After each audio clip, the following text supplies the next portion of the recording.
کہا جاتا ہے۔ اس کا ظاہر ہونا قیامت کی سب سے اہم ترین اور بڑی نشانیوں میں سے ایک ہے۔ احادیث مبارکہ سے یہ ثابت ہے کہ دجال کوئی سسٹم نہیں بلکہ ایک اصلی شخصیت ہوگا، اور پورا سسٹم جو کہ اس وقت یہودی قوم کے کنٹرول میں ہے اسے سپورٹ کرے گا۔ اسی ٹیکنالوجی سے وہ ایسے معجزات لوگوں کو دکھائے گا کہ کمزور عقیدہ کے لوگ اسے خدا مان کر اس کے پیچھے چل پڑیں گے، اسے خدا مان لیں گے، کیونکہ اس کے ایک ہاتھ کے اندر جنت اور اس کے دوسرے ہاتھ کے اندر اپنی خود کی تیار کی ہوئی جہنم ہوگی۔ لیکن اس کی فطرت کے مطابق یہ سب کچھ جھوٹ اور نظر کا دھوکہ ہوگا، کیونکہ اللہ کے رسول صلی اللہ علیہ وسلم نے فرمایا کہ جب تم یہ وقت پاؤ تو بنا خوف و خطر اس کی جہنم کے اندر کود جانا، کیونکہ یہی اصل جنت ہوگی اور اس کی جنت اصل میں جہنم۔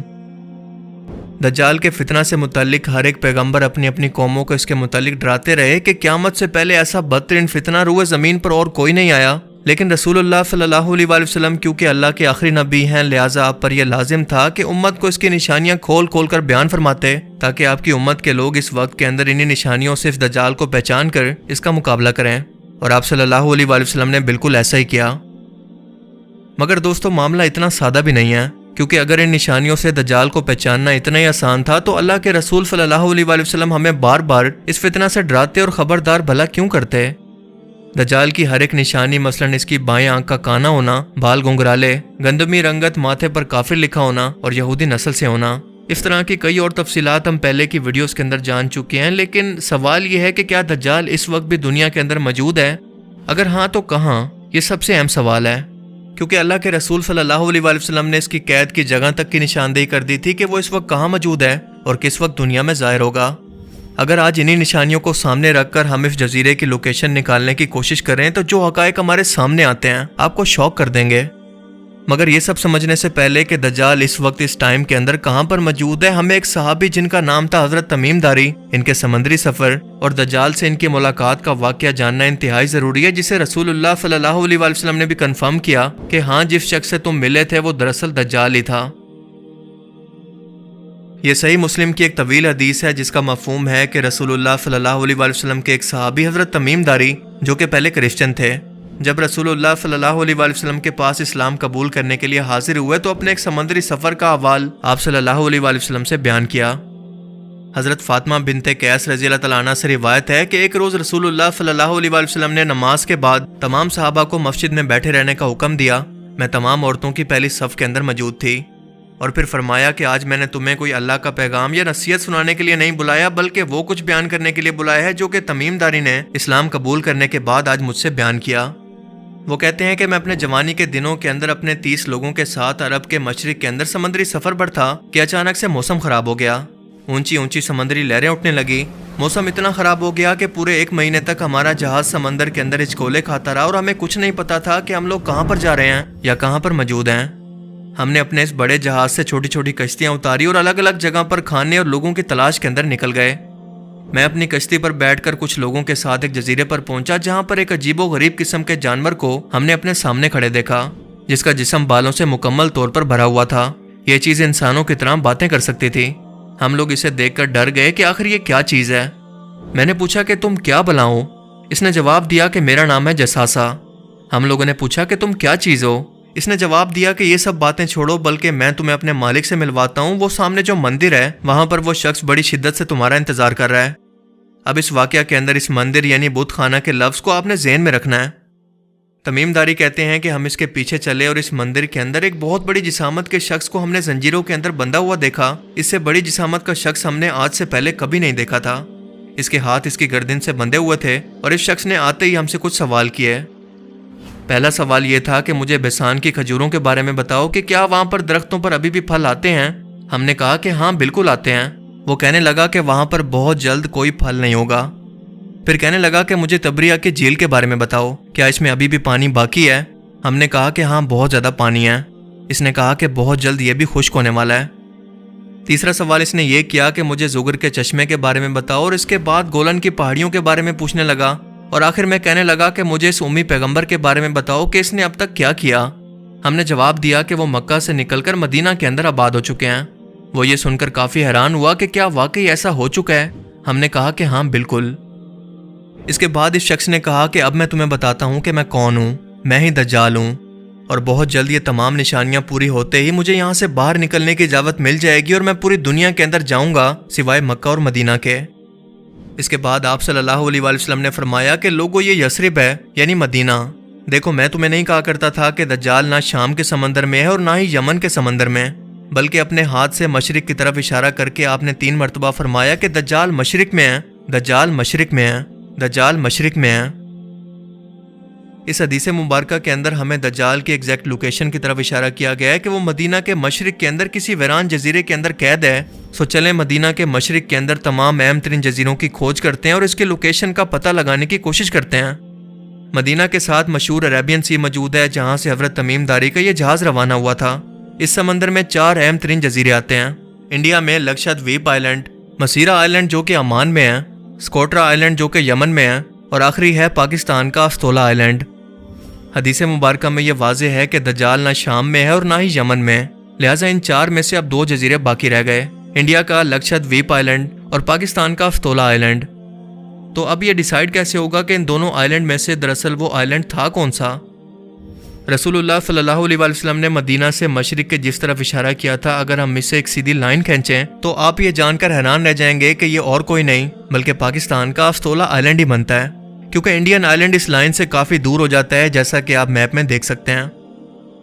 جیسا کہ اوپر حدیث کے اندر ہم نے جانا کہ اس آئلینڈ پر ایک مندر بھی موجود تھا جو کہ رسول اللہ کے زمانے یعنی 1400 سال سے بھی پہلے کا اس آئلینڈ پر موجود تھا، لہٰذا اپنے شک کو یقین میں بدلنے کے لیے ہمیں اس آئلینڈ پر ایک ایسے ہی مندر کو تلاش کرنا ہوگا، لیکن انڈیا کے اس آئلینڈ پر ایسا کوئی مندر موجود نہیں، پر ہاں پاکستان کے استولا آئلینڈ پر یہ آج بھی موجود ہے۔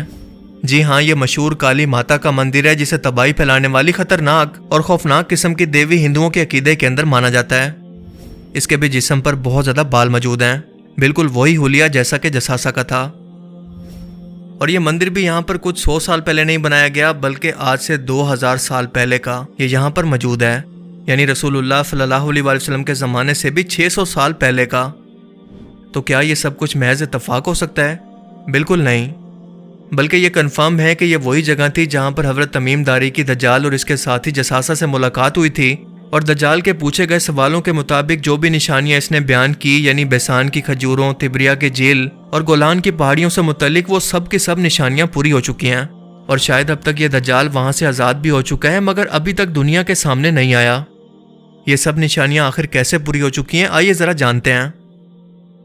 سب سے پہلے بیسان کی کھجوروں کی نشانی پر غور کریں، کیونکہ بیسان کا علاقہ پہلے فلسطین کے اندر شامل تھا اور حضرت عمر کے دور کے اندر اسے شرجیل بن حسنہ اور عامر بن عاص نے فتح کیا تھا، جبکہ 1948 تک یہ علاقہ اردن کا حصہ تھا جس پر اسرائیل نے قبضہ کر لیا۔ بیسان اپنی کھجوروں کے باغات کے لیے انتہائی مشہور تھا اور اس وقت بھی بیسان کا کچھ علاقہ اردن کے پاس ہے، مگر اس تمام علاقے کے اندر موجود کھجوروں کے باغ بالکل ختم ہو چکے ہیں، جیسا کہ دجال نے بیان کیا تھا۔ اس کا دوسرا سوال تھا بحر تبریا یعنی لیک آف گلیلی کے متعلق کہ کیا اس کا پانی اب تک خشک ہو چکا ہے؟ یہ جھیل اس وقت اسرائیل کے اندر موجود ہے جس پر یہودیوں کا قبضہ ہے۔ اس جھیل کے پاس یہودیوں کے 4 بڑے شہروں میں سے ایک شہر موجود ہے، اور جب رومی بادشاہ ٹائٹس نے بیت المقدس پر حملہ کیا اور اسے تباہ کیا، تب تمام یہودی ربی بحر تبریا کے پاس آ کر جمع ہو گئے، یہاں پر آباد ہو گئے اور اپنی مذہبی کتاب تلمود کو ترتیب دیا۔ اس جھیل کی لمبائی شمال سے جنوب تک 23 کلومیٹر ہے۔ یہ یہودیوں کے لیے میٹھے پانی کا سب سے بڑا سورس ہے، جو کہ اردن کی گولان پہاڑیوں کے سب سے بڑے پہاڑ جبل الشیخ سے آتا ہے، اور اس وقت صورتحال یہ ہے کہ یہ جھیل اپنے 100 سال کی کم ترین پانی کی سطح پر پہنچ گئی ہے اور آہستہ آہستہ بالکل خشک ہونے کے قریب ہے، جیسا کہ دجال نے بیان کیا تھا۔ The lake where Christians believe Jesus walked on water has declined to its lowest level in 100 years, an Israeli official said on Tuesday. The lake has fallen to its lowest level for a century. تیسرا سوال اس نے اسرائیل کے مشرق کے اندر موجود زگر کے چشمے کے بارے میں پوچھا، جس پر اس وقت بھی یہودیوں کا قبضہ ہو چکا ہے۔ اس کے بعد دجال کا اگلا سوال تھا گولان کی پہاڑیوں کے بارے میں، جنہیں 1967 کی جنگ کے اندر اسرائیل نے شام سے چھین لیا تھا، اور اس پہاڑی علاقے کی سب سے اونچی چوٹی ہے جبل الشیخ، جہاں پر ایک طرف سے بیت المقدس اور دوسری طرف اس کے نیچے سے دمشق نظر آتا ہے۔ اس کی اونچائی 9232 فٹ ہے، جس پر لبنان، شام اور اسرائیل کا قبضہ ہے، کیونکہ یہ 1800 اسکوائر کلومیٹر کا لمبا ترین علاقہ ہے، جس کے ساتھ تبریا کی جھیل اور زگر کا چشمہ بھی موجود ہے۔ اس کے ساتھ ساتھ بیسان کا علاقہ بھی اسی کے بالکل پاس موجود ہے، لہٰذا اگر ہم دجال کی طرف سے پوچھے جانے والے سوالوں پر غور کریں تو ان سب کا تعلق گولان کی پہاڑیوں سے ہی بنتا ہے، جو کہ بالکل اتفاق نہیں ہے، کیونکہ مارچ 2017 کے اندر امریکہ نے آفیشیلی طور پر گولان ہائٹس اسرائیل کے حوالے کرنے کا معاہدہ کر کے اس صورتحال کو بالکل کلیئر کر دیا کہ دجال نے یہ سب سوال آخر کیوں کیے، ان سوالوں کا مقصد اس کی آمد سے کیوں ہے۔ اب ذرا اس ٹائم لائن کو آپس میں جوڑتے جائیں۔ ہم سبھی لوگ جانتے ہیں کہ جنگوں کے اندر اونچے علاقے یا پھر پہاڑی علاقے کی کیا اہمیت ہوتی ہے، خاص طور پر جب ان پہاڑوں کے نیچے جنگ کا میدان موجود ہو۔ دجال کا ظہور تیسری عالمی جنگ کے بعد ہوگا، جب امام مہدی علیہ السلام آرمیگڈن یعنی جنگ ہرمجدون کے اندر مسلمانوں کی قیادت کریں گے، اور اس کے بعد دجال کا ظہور ہوگا جسے قتل کرنے کے لیے عیسیٰ علیہ السلام تشریف لائیں گے۔ بائبل کے مطابق اس جنگ کا میدان اسرائیل کے مغرب کے اندر اسی گولان ہائٹ کی پہاڑیوں کے میدان کو بتایا گیا ہے، اور حق و باطل کے اس جنگ کا ذکر احادیث مبارکہ کے اندر بھی موجود ہے۔ اسرائیل نے گولن ہائٹس پر قبضہ کر کے اس جنگ کی تیاری شروع کر دی اور صرف اپنے مسیح دجال کے انتظار میں ہے کہ وہ کب دنیا کے سامنے ظاہر ہو کر اپنی خدائی کا اعلان کرے اور یہودی قوم کی بادشاہت کو سنبھال کر مسلمانوں کے خلاف جنگ کرے۔ اور اب آپ کو سمجھ جانا چاہیے کہ کیوں اس وقت عالم کفر پوری دنیا کے مسلمانوں کے خلاف ایک یونائٹڈ نیشن کا بلاک بنا کر اس جنگ کی تیاری مکمل کر چکا ہے، مگر ہم لوگ ابھی تک اسی غفلت کے اندر ہیں۔ ان حالات اور نشانیوں سے اب اندازہ لگانے کی کوشش کریں کہ اس آخری زمانے کے اندر آخر کتنا وقت باقی ہے۔ میری ذاتی رائے کے مطابق آدھی صدی یعنی 40 یا 50 سال قیامت آنے کے اندر اس وقت باقی ہیں۔